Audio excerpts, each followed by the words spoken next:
Ok, bienvenue à tous sur ma chaîne YouTube TAE Consulting. Donc aujourd'hui, on se donne rendez-vous pour un thème un peu plus une réflexion qui revient assez souvent en fait. C'est une question qu'on m'a posée en commentaire et une idée en fait, une appréhension que beaucoup de personnes ont à l'égard du marketing de manière générale. Et alors voilà, justement, on m'a donné l'idée d'éclaircir un petit peu cet amalgame que beaucoup de gens font entre le marketing et la manipulation. Donc le marketing, la pratique du marketing et le fait de manipuler les gens, en l'occurrence les consommateurs. Alors avant de commencer, je vous demanderai comme d'habitude de bien vouloir vous abonner à la chaîne si ça n'est pas encore été le cas. Donc abonnez-vous, ça prend que quelques secondes, ça permet d'agrandir la communauté. Mettez un petit pouce bleu, likez la vidéo, ça fait plaisir aussi, hein, ça donne de la force, ça donne envie de continuer. Et surtout, mettez votre avis en commentaire, vos suggestions, vos expériences. L'idée est vraiment de pouvoir échanger ici en commentaire, donc toujours dans un cadre respectueux comme je le rappelle à chaque fois, mais vraiment de pouvoir échanger, de pouvoir voilà, partager vraiment des avis différents. Alors voilà, si les thématiques vous intéressent, n'hésitez pas vraiment à partager votre avis. Alors le marketing et la manipulation, c'est effectivement une idée qui est fortement ancrée dans la tête de beaucoup de personnes, hein. Il y a énormément de personnes qui ont cette conception du marketing, de se dire que voilà, faire du marketing, ça consiste à manipuler les gens. Alors tout d'abord, ce que j'ai envie de dire, c'est comme dans tout, hein, en général, c'est un conseil que je me donne à moi-même en premier. Lorsqu'on parle de certains sujets, lorsqu'on parle de certaines choses, ici à l'occurrence du marketing et de la manipulation, il est important de savoir de quoi est-ce qu'on parle. Autrement, on risque complètement de se planter, hein. Si je veux commencer à rentrer dans des sujets duquel je n'ai aucune connaissance, aucune maîtrise et que je ne sais pas de quoi je parle, je risque tout simplement de faire énormément de dégâts. Donc ici, lorsqu'on qualifie, lorsqu'on porte un jugement sur quelque chose, il est important de savoir de quoi est-ce qu'on parle et qu'est-ce qu'on juge concrètement, hein.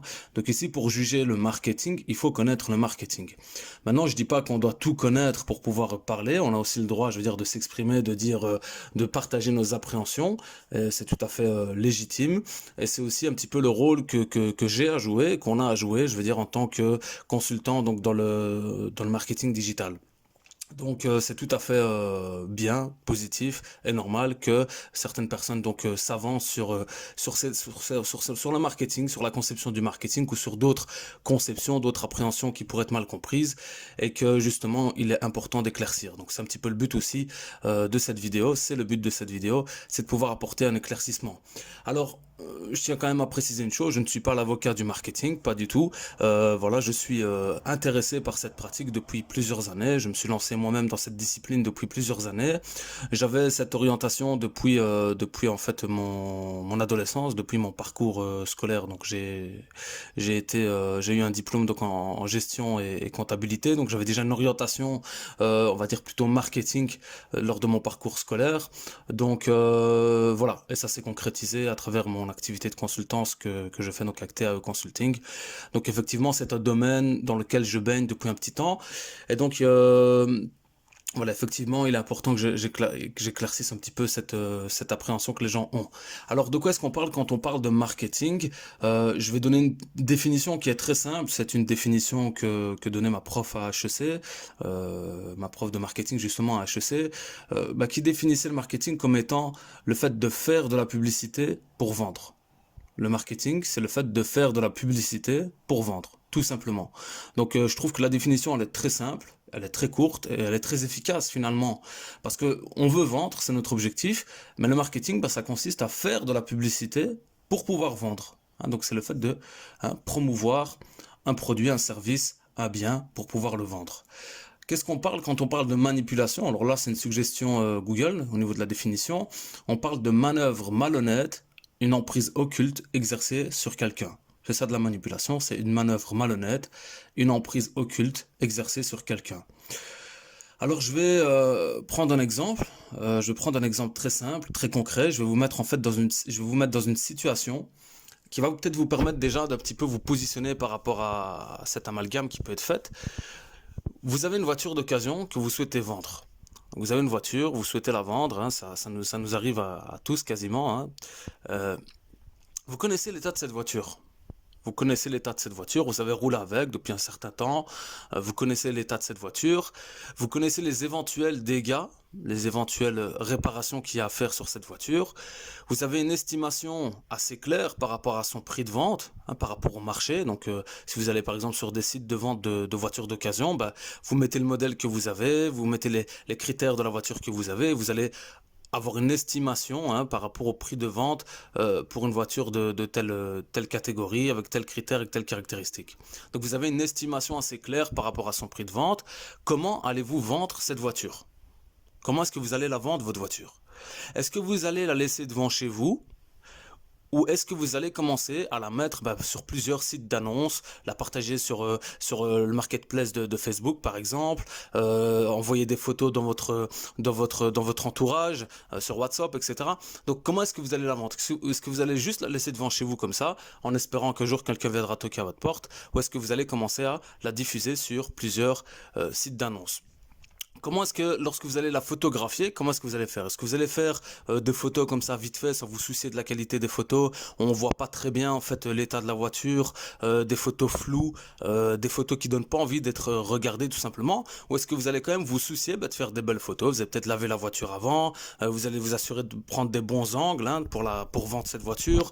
Vous allez vous assurer que la qualité des photos est bonne. Vous allez sélectionner parmi les photos que vous avez fait pour choisir les plus belles photos qui illustrent votre voiture. Donc, quelle position allez-vous adopter? Est-ce que vous allez plutôt vous en foutre des photos que vous faites, ou est-ce que vous allez plutôt vous soucier de la qualité des photos? Est-ce que vous allez montrer le vrai kilométrage, ou est-ce que vous allez trafiquer le compteur et le CARPAS? Alors moi ça m'est arrivé, j'ai déjà acheté une voiture à un policier en plus, donc pour la petite anecdote, où clairement le CARPAS avait été trafiqué. Le compteur avait été trafiqué, c'est quelque chose qui arrive assez fréquemment lorsque les voitures arrivent à un certain kilométrage. Beaucoup de gens le trafiquent pour essayer de dire voilà, qu'elle a moins de kilomètres. Mais vous, qu'est-ce que vous allez faire? Est-ce que vous allez trafiquer? Bien sûr c'est mal ce que je viens de dire, donc c'est pas à reproduire, pas du tout, c'est pas un tuyau que je donne. Au contraire, c'est une pratique méprisable, donc voilà, à ne pas reproduire. Mais vous, qu'est-ce que vous allez faire? Est-ce que vous allez montrer le vrai kilométrage, ou est-ce que vous allez le trafiquer? Est-ce que vous allez dissimuler les dégâts, dans la mesure du possible, de ce qui est dissimulable, ou est-ce que vous allez être transparent à l'égard de l'acheteur lorsqu'il va venir, qui va vous poser la question, pourquoi est-ce que vous vendez cette voiture? Est-ce qu'il y a des choses à réparer, etc.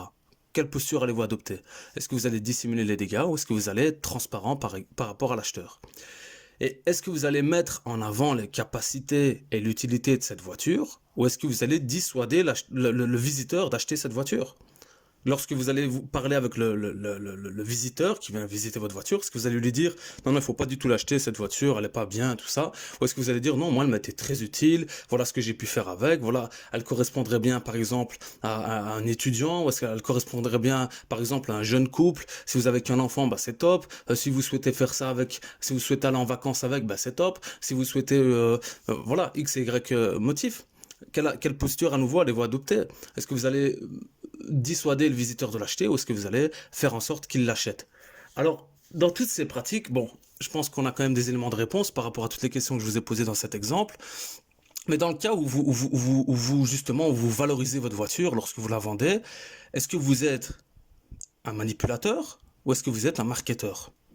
Donc ça, c'est déjà une question à se poser. Est-ce que, en faisant tout ça, est-ce que ça fait de vous un manipulateur, ou est-ce que ça fait de vous un marketeur, tout simplement? Alors, si je peux vous rassurer, le marketing n'appelle pas à dissimuler les erreurs, les failles d'un système, les défauts d'un produit, d'un service, d'un bien. En tout cas, j'ai jamais vu ça.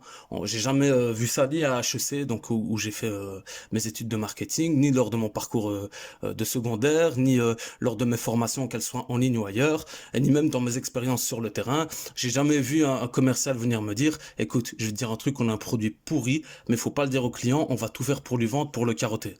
J'ai jamais vu ça, honnêtement.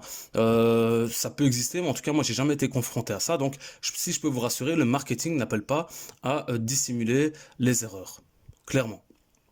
Le marketing, il appelle tout simplement à rappeler les besoins au consommateur, le mettre face à ses besoins, face à sa réalité, afin de donner plus de visibilité à la solution qu'on pourrait lui apporter.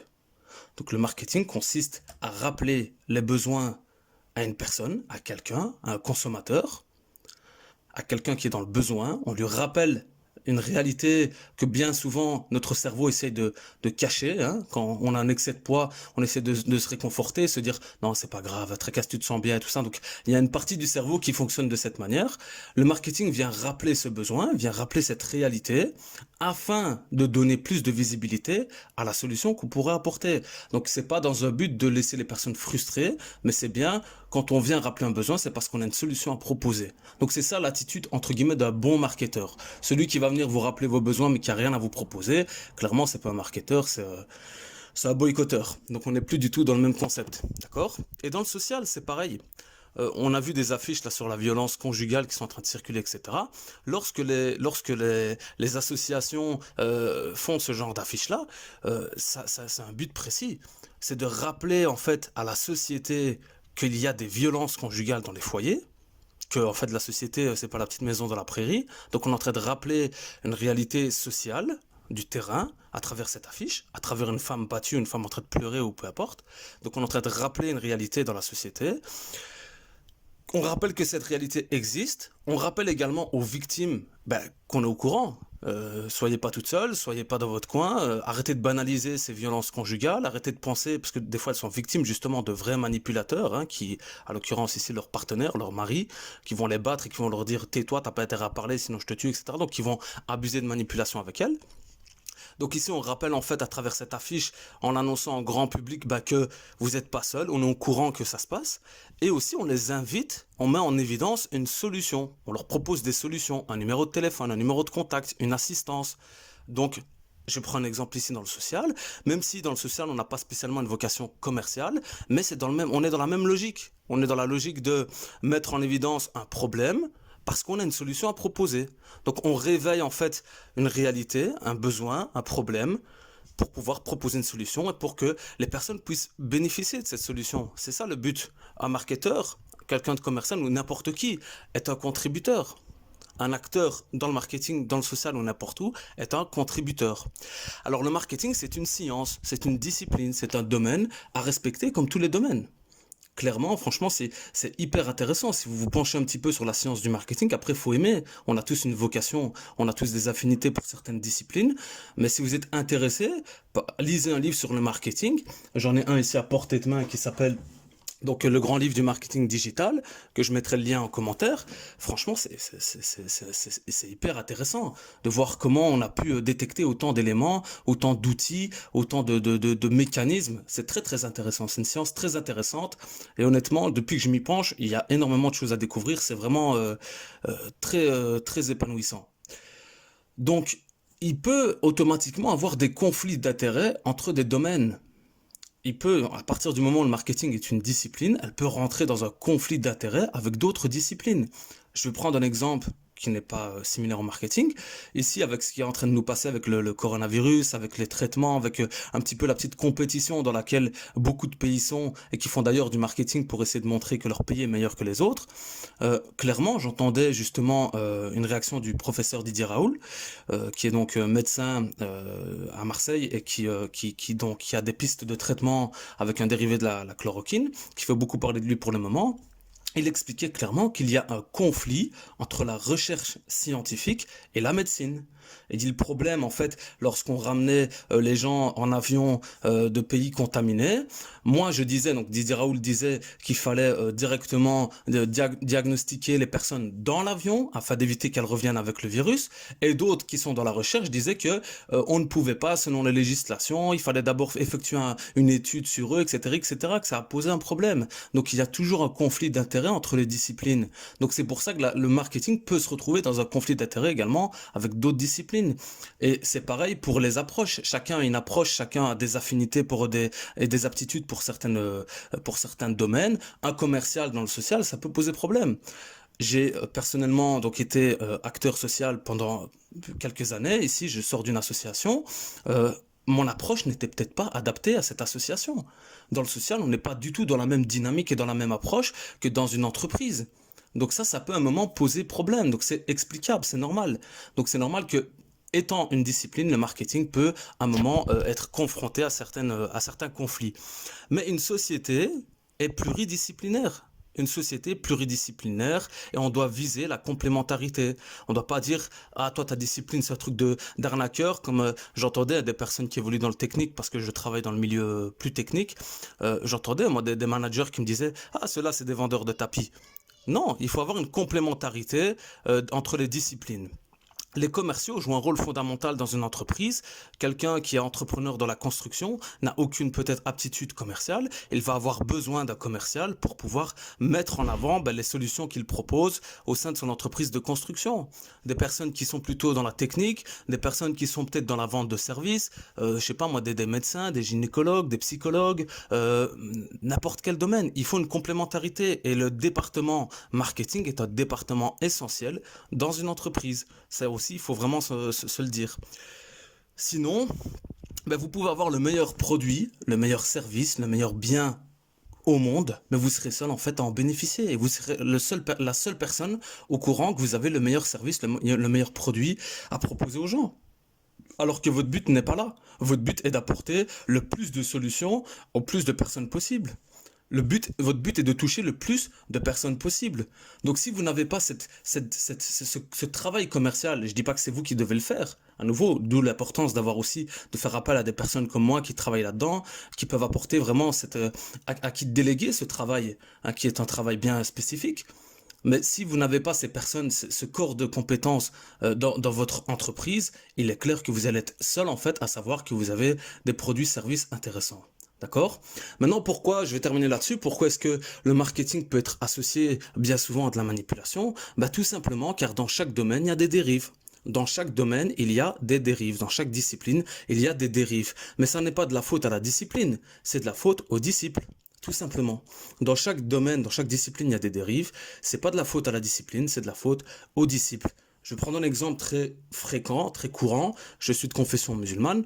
Les terroristes musulmans, ça ne veut pas dire que l'islam est une religion terroriste. Ça veut tout simplement dire que les terroristes musulmans sont une mauvaise dérive d'une bonne discipline. C'est tout, de l'islam. Les prêtres pédophiles, ça ne veut pas dire que tous les chrétiens sont des pédophiles. C'est des dérives.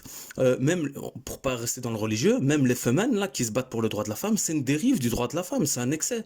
Dans la recherche scientifique, je vous ai donné un exemple concret où on est en train de perdre en fait on est en train de parler de vices. Il y a des gens qui sont en train de mourir parce que c'est une dérive aussi, c'est un abus en fait. Il y a des dérives dans la recherche scientifique aussi, au détriment de la vie des gens. Donc il y a des dérives dans toutes les disciplines. Alors maintenant, il y a aussi quelque chose qui est important à souligner, c'est qu'effectivement le marketing, il va t'apprendre à utiliser des outils très puissants et en étroite relation avec la psychologie du consommateur. Ça c'est une réalité. Il y a ce qu'on appelle les neurosciences, etc. Il y a toutes des sciences qui tournent autour de la psychologie du consommateur, d'étudier, d'avoir le maximum d'informations sur le consommateur, sur son comportement à l'achat, etc. Donc effectivement, il y a des outils très puissants et automatiquement, donc ces outils, tout d'abord, il faut savoir qu'ils ont été mis en place pour identifier au mieux les besoins et donc pour pouvoir proposer les solutions les plus adéquates possibles.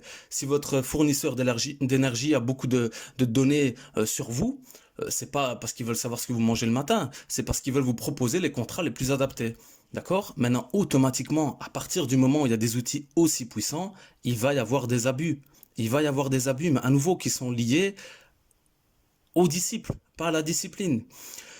On rappelle une définition, donc au niveau de la manipulation, on a dit que c'était une manœuvre malhonnête. Donc on est en train de parler ici de l'honnêteté, c'est lié à l'honnêteté, c'est lié à l'intention, c'est lié à l'éthique du marketeur.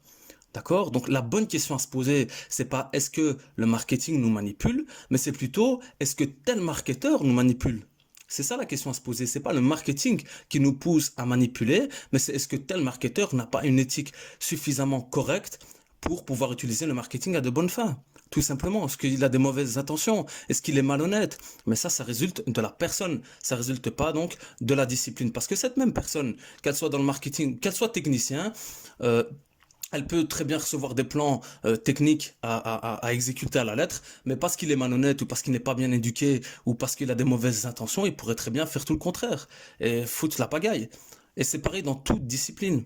Un gynécologue qui est mal intentionné aussi, il pourrait avoir des dérives, des abus sexuels. J'avais vu ça avec c'était quoi, un gynécologue ou un kiné ou un truc comme ça, qui hypnotisait ses patientes pour pouvoir avoir des abus sexuels. Donc là, à nouveau, est-ce que c'est la kinésithérapie qui nous pousse à ça? Non, c'est la personne, c'est le kiné qui est à côté de ses pompes, tout simplement.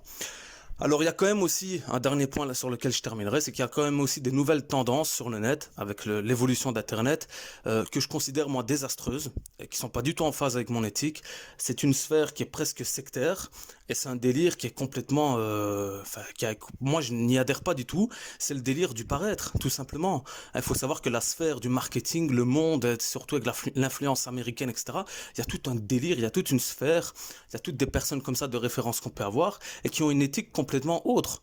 Donc, moi, honnêtement, aujourd'hui, je vois beaucoup de gens sur les réseaux sociaux, etc., qui sont en train de s'afficher, qui sont en train de mentir aux gens, qui sont en train de montrer du faux aux gens pour pouvoir attirer et pour pouvoir alimenter à toutes des théories, là, des trucs pyramidales qui ont été mis en place. Donc, je parlerai dans d'autres podcasts.